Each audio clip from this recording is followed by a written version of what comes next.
लेकिन मेरा सवाल बहुत स्पेसिफिक है असद भाई। मैं खुद सेंट्रल स्कूल का पढ़ा हुआ हूँ, केंद्रीय विद्यालय का। हमारे साथ तमाम बच्चियाँ आती थी जो मुस्लिम कम्युनिटी की थी। जो लड़के बड़े हो गए थे, जिनकी बीएड आ गई थी, वो बीएड भी रखते थे, नहीं दिक्कत होती थी। लेकिन अब जब सरकार ने एक नियम बनाया, कहीं की भी सरकार के पास, क्योंकि ये स्टेट का सब्जेक्ट है एजुकेशन, उसने एक फैसला किया कि आपको हिजाब नहीं पहनना है। और अगर आपको आपत्ति है, सुनिए मेरी बात, अगर आपको आपत्ति है तो आप किसी और विद्यालय में जा सकते हैं, किसी और जगह में पढ़ सकते हैं। मेरे दोस्त सुमित भाई, आपको संविधान में अगर एक कानून कंकरेंट लिस्ट में गवर्नमेंट ऑफ इंडिया बनाती है तो स्टेट गवर्नमेंट उसके खिलाफ कानून नहीं बना सकती। जब केंद्रीय विद्यालय में, नवोदय विद्यालय में हिजाब पहनने की इजाजत है तो आपने क्यों बनाया ये?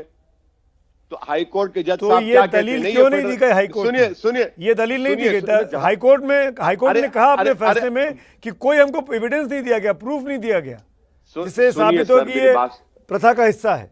जी बोलिए। सुमित साहब मेरी बात सुनिए। तो फाजिल जज साहब ने कह दिया फेडरलिज्म। अरे भाई, आप अमेरिकन फेडरलिज्म की मिसाल देते हैं, फिर यहां पर जब ये बोला जाता है तो आप यहां की फेडरलिज्म की मिसाल देते। इसीलिए हम ये कह रहे हैं कि भारत की खूबसूरती, आपने सही कहा, गुलदस्ता है। अगर आप सिर्फ गुलदस्ते से दो फूल को निकाल देंगे तो फिर वो गुलदस्ता कहां रहेगा? वो तो गुलदस्ता सिर्फ एक फूल का नजर आएगा आपको।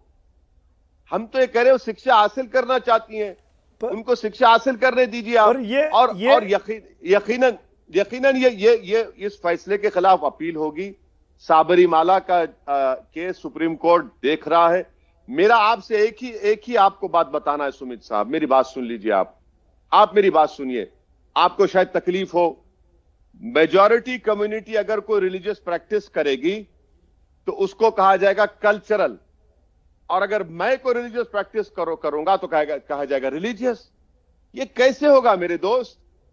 जब आपके लिए रिलीजियस है तो मेरे लिए भी रिलीजियस होनी चाहिए ना। आपके लिए कल्चरल हो जाता है, मेरे लिए रिलीजियस क्यों होता है, मुझे बताइए। असद भाई, दुनिया के तमाम मुल्कों ने बुर्के पर भी बंदिश लगाई और उसकी बहुत सारी वजह है। में जाए वो मुल्क, वो भाड़ में जाए वो मुल्क। मुझे मेरे वतन अजीज से मोहब्बत है और रहेगी।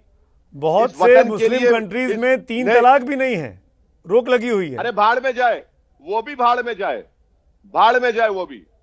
ये क्या बात है? देश में मोनार्की है, उस देश में मोनार्की है, उस देश में मोनार्की है, उस देश में संविधान नहीं है। आप क्यों भारत की तौहीन कर रहे हैं उन देशों से मिला के? हमारे पास संविधान है, हमारे पास डाइवर्सिटी है, प्लुरलिज्म है। आप क्यों भारत की तौहीन कर रहे हैं सुमित भाई? क्यों तौहीन कर रहे हैं आप? क्यों कर रहे हैं तौहीन आप भारत? 3 तलाक हटने पर मुस्लिम महिलाएं खुश हुई, वही तो कोर्ट गई थी। उसी के बहाने तो हुआ है तमाम चीजें। कौन खुश हुई? कौन खुश हुई? कहां खुश हुई? चलिए हमारे साथ, हम आपको दिखाते हैं हैदराबाद में कितनी महिला, आप खुद जाकर देख लीजिए 3 तलाक के बारे में क्या बोलती हैं। 3 तलाक मोदी ने कानून बनाकर मुस्लिम महिलाओं को डिजर्ट करने का एक आसान रास्ता उन बेवकूफ गधे मुस्लिम मर्दों को दिखा भाई, मुस्लिम महिलाओं ने वोट दिया अभी यूपी में, हमने देखा तमाम सीट्स पे क्या हुआ। हाँ, वही 6%। एक ही कम्युनिटी है पूरे भारत में जो बीजेपी के लिए उसका वोट परसेंटेज नहीं बढ़ा।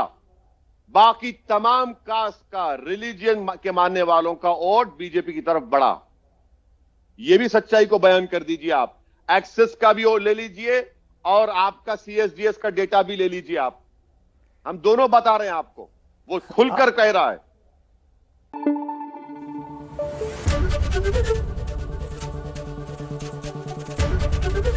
ABP न्यूज आपको रखे आगे।